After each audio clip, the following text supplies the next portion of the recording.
эфире телеканала «Итоги дня», в студии Петр Васильев. Здравствуйте, вот основные темы этого выпуска. Пострадавшим в результате весеннего паводка якутянам начали поступать выплаты. Расскажем, сколько человек уже получили помощь. Масштабные антитеррористические мероприятия прошли в Якутске. Согласно легенде, неустановленные лица совершили вооруженное нападение на спорткомплекс. Все работы на финишной прямой. Республика готовится встречать игры Дети Азии. Расскажем, на какой стадии спортивные объекты. Смелые идеи, которые вполне могут составить конкуренцию с состоявшимся брендом. Молодые якутские дизайнеры представили свои коллекции в рамках креативной недели. Искусство грации. Якутские гимнастки готовятся к международным играм Дети Азии. Молодые дарования не пропускают ни одного дня тренировок. Комиссия правительства по законопроектной деятельности одобрила предложение Минфина страны по совершенствованию налоговой системы. Проект поправок будет рассмотрен уже на ближайшем заседании Кабмина 30 мая. Для доходов граждан до 2,4 миллионов рублей в год ставка НДФЛ останется на уровне 13%. От 2,4 до 5 миллионов рублей налог составит 15%. От 5 до 20 миллионов рублей 18%, от 20 до 50 миллионов рублей 20%, а для доходов свыше 50 миллионов рублей 22%. При этом повышенный налог будет взиматься не со всей суммы, а только с превышения соответствующих порогов. Пострадавшим в результате весеннего паводка якутянам тем временем начали поступать выплаты. 12 человек получили единовременную материальную помощь, 1 – финансовую. Прием заявлений на матпомощь продолжается на портале госуслуг. На сегодняшний день принято 5574 заявления. Крайний срок приема заявлений – 18 июня этого года. Как сообщает Минэкологии Якутии, пострадавшими в результате весеннего паводка признаны 3497 человек и 857 жилых домов. По поручению главы Якутии, напомню, в республике увеличили размеры выплат пострадавшим от чрезвычайных ситуаций и последствий стихийных бедствий. Если ранее в сумме граждане могли претендовать максимум на 25 тысяч рублей, то теперь эта сумма увеличена до 110 тысяч. Намскому району из резервного фонда для оказания единовременной материальной помощи и финансовой помощи направят 235 миллионов рублей. Алекминскому 63,7 миллионов рублей, Нюрбинскому 1,7 миллионов.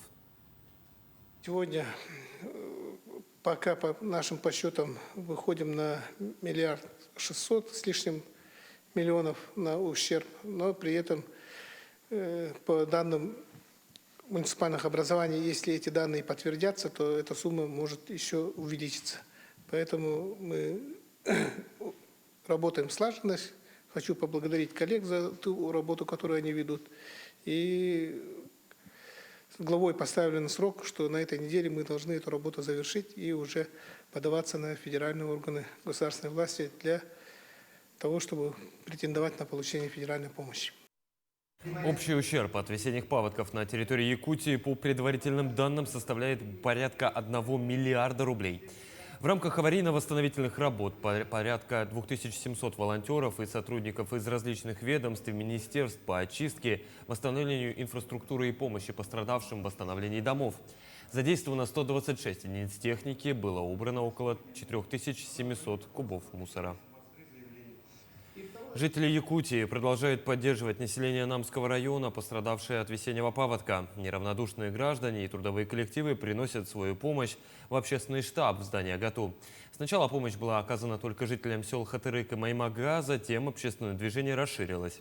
Сейчас они доставляют в центр Намского района, оттуда распределяют уже по наслегам.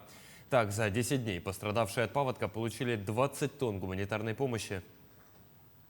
Самое большое количество это у нас было Якутский научный центр комплексных медицинских проблем. Они организовали у себя сбор помощи, приобрели генераторы, тепловые пушки, ну и остальное. Хатасская агрошкола, Табагинская школа очень хорошо принимают. Сейчас вот 10-я школа города Якутска тоже собираются. Мне сегодня с утра звонили. Очень активно люди помогают. Ко Дню защиты детей авиакомпания «Полярная авиалиния» объявила 50% скидку на авиабилеты по Якутии. Она действует при одновременном оформлении авиабилетов на взрослого и ребенка от 2 до 12 лет. Приурочена акция к Международному дню защиты детей, Году семьи в России и Году детства в Якутии. Скидка предоставляется только взрослому пассажиру на даты вылета с 1 июня по 26 октября. Акция при этом действует 29, 30 и 31 мая. Направления по скидке следующие – это Батагай, Белая гора, Жиганск, Зырянка, Мома, Нюрба, Алекминск, Сакырыр, Саскалах, Среднеколымск, Сунтар, Тикси, Депутатский. Скидка предоставляется независимо от прописки и действует от базового тарифа. В 2,5 раза повысилась стоимость пассажирского билета на паромной переправе Якутск-Нижний Бестях. Как сообщил директор компании «Паромы Якутии», теперь цена взрослого билета и для детей старше 10 лет составляет 500 рублей, детского – 250. Дети до 5 лет ездят бесплатно. Повышение само связано с увеличением стоимости топлива, запасных частей и ремонтного обслуживания суден. Напомню, ранее стоимость взрослого пассажирского билета на пароме составляла 200 рублей, детского – 100. В Якутске создали отделение судебных приставов по взысканию алиментных платежей. В отделение могут обратиться истцы, получившие решение суда о взыскании алиментов с ответчика, проживающего в столице региона. Для этого оригинал исполнительного документа можно направить почтой по адресу Якутск, улица Каландарашвили, 7 или оставить документ в ящике для корреспонденции. Если в исполнительном документе местом регистрации или жительства ответчика указан какой-либо из районов Якутии, то решение суда следует направить в то районное отделение судебных приставов, где проживает должник. Вернуть жилым домам былой облик. Ремонт фасадов зданий в Якутске вышел на завершающий этап. Примечательно, что работы проводятся в рамках подготовки к играм «Дети Азии». Сколько всего здания отремонтируют и когда завершатся все работы? Ответы на эти вопросы знает моя коллега Дарья Короленкова. Ход капитального ремонта многоквартирных домов проверила выездная комиссия при участии первого заместителя председателя правительства республики Дмитрия Садовникова. Они осмотрели готовность фасадов и тротуаров нескольких объектов. По словам подрядных организаций, наибольшая сложность при ремонте заключается в предоставлении собственниками доступа к балконам. Например, в части многоквартирных домов нет понимание со стороны жителей, что дом должен быть единым фасадом, едином стиле. В этом плане, конечно, я считаю, что здесь надо усилять работу с собственниками, потому что эта работа не только ограничится с детьми Азии, но и в будущем город должен быть в таком нормальном состоянии, и в дома в том числе. Ремонт фасада дома по улице Петра Алексеева, 73 близок к завершению. И несмотря на сжатые сроки, подрядчики намерены сдать дом в середине июня.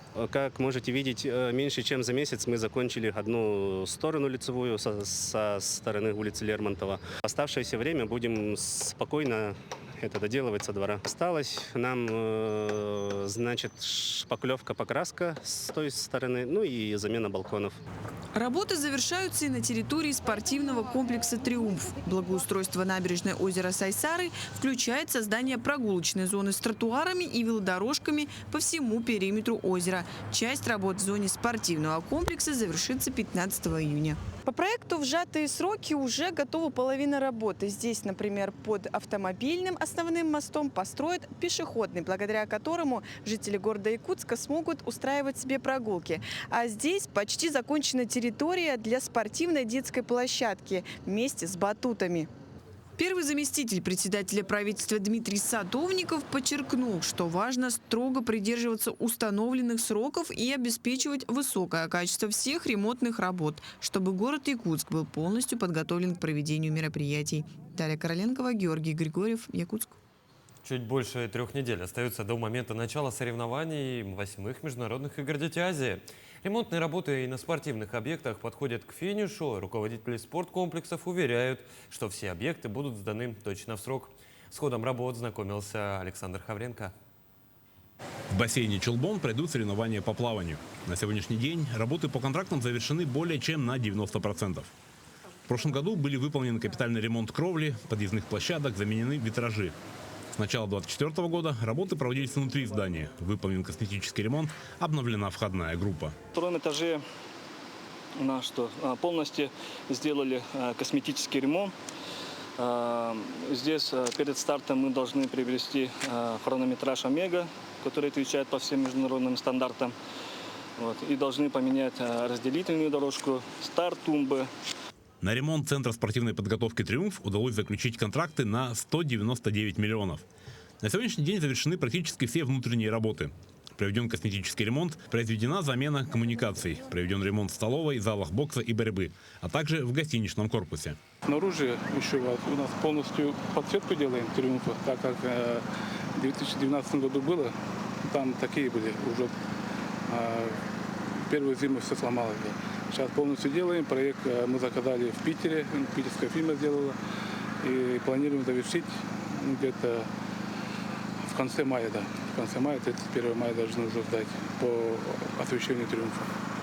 На протяжении всей истории игр главным объектом является стадион Туймада.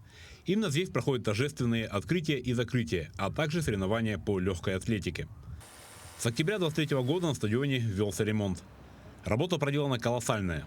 Сделана перепланировка внутренних помещений, заменили 12,5 тысяч сидений на трибунах, провели ремонт фасада и всех коммуникаций. Футбольное поле завершили укладку. С сегодняшнего дня начинается засыпка кварцевого песка и резиновой крошки. Эту работу завершим до 31 числа. И полным ходом идет работа по укладке беговой дорожки. Здесь бригада работает. Срок завершения 9 июня. Дворец спорта имени 50 лет Победы был построен без малого 30 лет назад. На 8-х играх «Дети Азии» на паркете дворца пройдут матчи по футзалу. На сегодняшний день на объекте завершены все работы. Остались лишь небольшие доработки по прилегающей территории. 26 позиций было, да, это начиная, в прошлом году мы начинали с кровли. Кровля там мы конкурс провели, 2 миллиона с чем-то было выделена сумма. Кровлю мы закончили в прошлом году в июне, все нормально, приняли. Потом мы в прошлом году поменяли полностью пол, спортивный зал, который вы видели, паркетом полностью. Выделено 10 миллионов, тоже освоено. И полностью поменяли пожарную сигнализацию. На всех этапах за ходом работ следили контрольные органы, выдавая предписания на устранение тех или иных недочетов. Через 2 дня начнется работа по приемке объектов, чтобы спортивные сооружения, задействованные на играх «Дети Азии», встретили спортсменов и гостей в достойном виде. Александр Хавренко, Владимир Павлов, Якутск. 9 тысяч квадратных метров дорог восстановили по плану ямочного ремонта в столице республики. Основные работы будут завершены также к началу спортивных игр «Дети Азии». После завершения соревнований работы продолжатся. Объем работ составит 5000 квадратных метров дорог. Ямочный ремонт проводится по улицам Циолковского, Халтурина, Лермонтова, Кирова, Кулаковского и Аюнского. Кроме того, в Якутске ведутся и работы по восстановлению изношенных слоев асфальтобетонного покрытия по ряду адресов. По данным на 29 мая, процент выполнения работ по восстановлению слоев составляет 68% от общего объема. Продолжается и строительство долгожданного пристроя к школе номер 29. Новое здание рассчитано на 350 мест. В нем планируется углубленное изучение дополнительных предметов. Подробнее о ходе строительства расскажет мой коллега Тимур Калмогоров. На сегодняшний день работы по строительству дополнительного учебного корпуса школы номер 29 закончены более чем на 35%.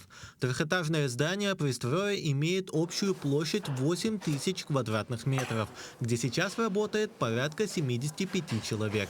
Летом же число строителей увеличится до 100 с началом финального этапа – чистовой отделки.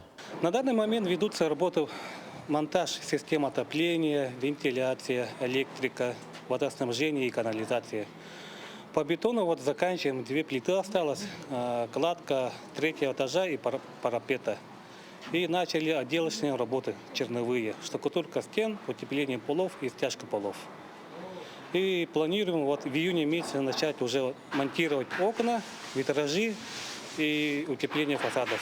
Строящаяся в рамках государственной программы «Якутия. Развитие образования Республики Саха-Якутия» нацпроекта образования дополнительное здание будет рассчитано на 350 мест в одну смену. В нем будет расположено множество учебных кабинетов, просторная столовая на 312 мест с умывальной зоной, актовый и спортивные залы. Кроме того, на кровле здания будет расположена детская и спортивная площадки. В этом корпусе мы будем открывать новые направления для реализации программы. Например, планируем открыть медицинский класс. Вложили кабинет физики, биологии, химии, географии и так далее. Ну, вот такие профили. Естественно, с научным направлением. Также мы хотим открыть психолого-педагогическую группу. В школе номер 29 учатся более 1300 детей. С появлением нового учебного здания станет возможно не только снять нагрузку с главного корпуса, но также дать более качественное образование и комфортное пребывание в школе. Строительство пристроя планируется завершить в декабре этого года. Тимур Калмогоров, Григорий Хлопков, Якутск. Более 200 семей подключили свои дома к газу с начала текущего года в рамках программы социальной газификации в регионе.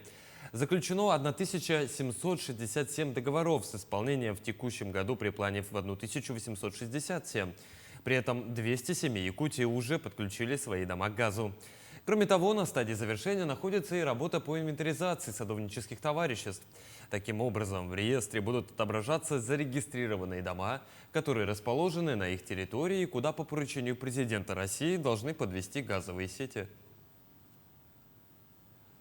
Сегодня территория Центрального и Губинского округов были объявлены зоной контртеррористической операции. Там действовали ограничения для граждан. Так, в Якутске проведены антитеррористические учения на социально значимом объекте. Все оперативные службы региона были переведены на усиленный режим работы. Подробности о ходе учений расскажет моя коллега Марфирина Алексеева. Массовые волнения и паника. Для подавления беспорядка сотрудники специальных служб применили психологическое воздействие на толпу путем возгласов, громких стуков об щит.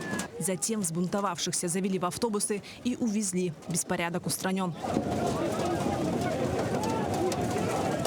Это лишь отработка возможных происшествий. Основные контртеррористические учения еще впереди.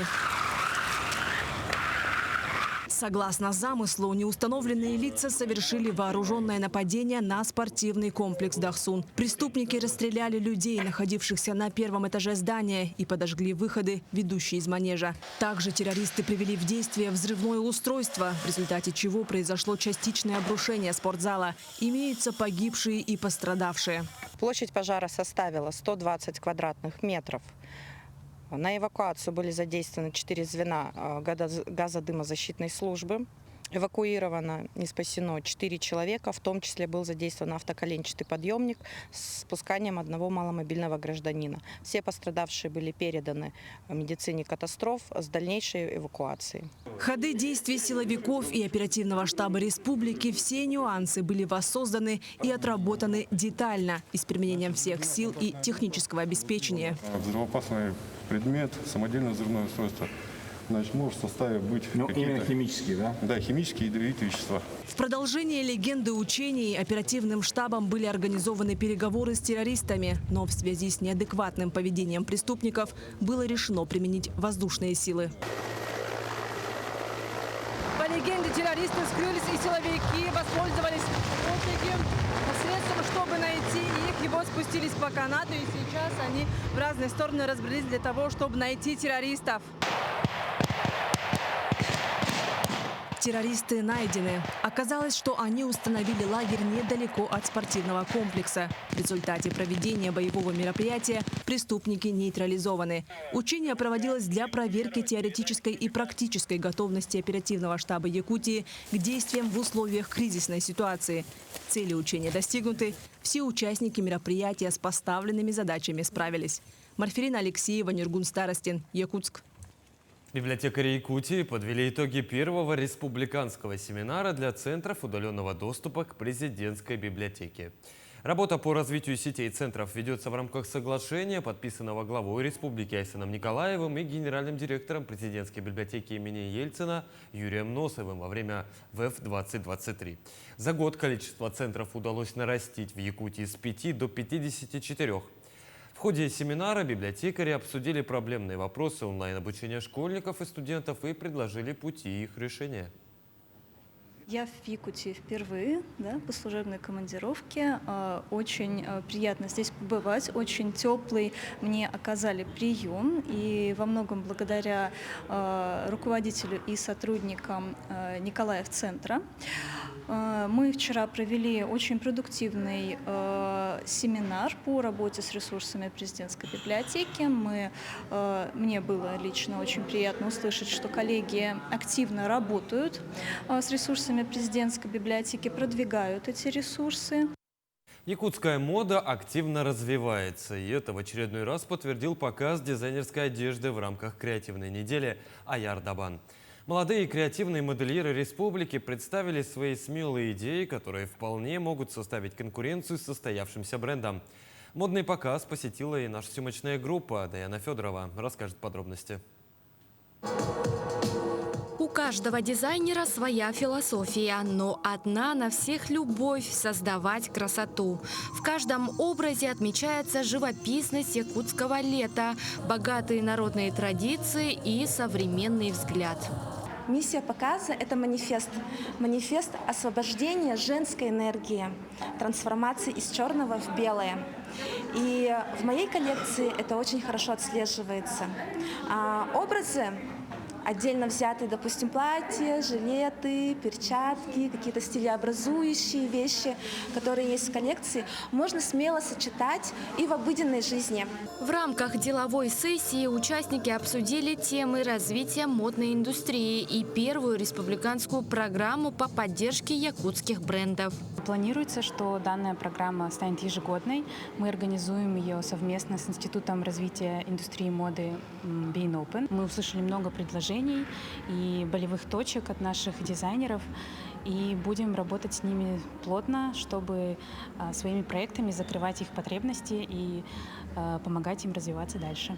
Модный показ стал не только местом демонстрации коллекций, но и площадкой для обсуждений, обмена опытом, принятия решений и в конечном счете развития модной отрасли. Даяна Федорова, Станислав Потапов, Якутск. Остались считанные дни до старта спартакиады учащихся столичных школ «Спортивные якутяне». В рамках мероприятия состоялась пресс-конференция, где были представлены наградная атрибутика, форма организаторов и талисман спортивных состязаний. Отмечу, в прошлом году приняли участие более 60 тысяч участников со всех уголков республики.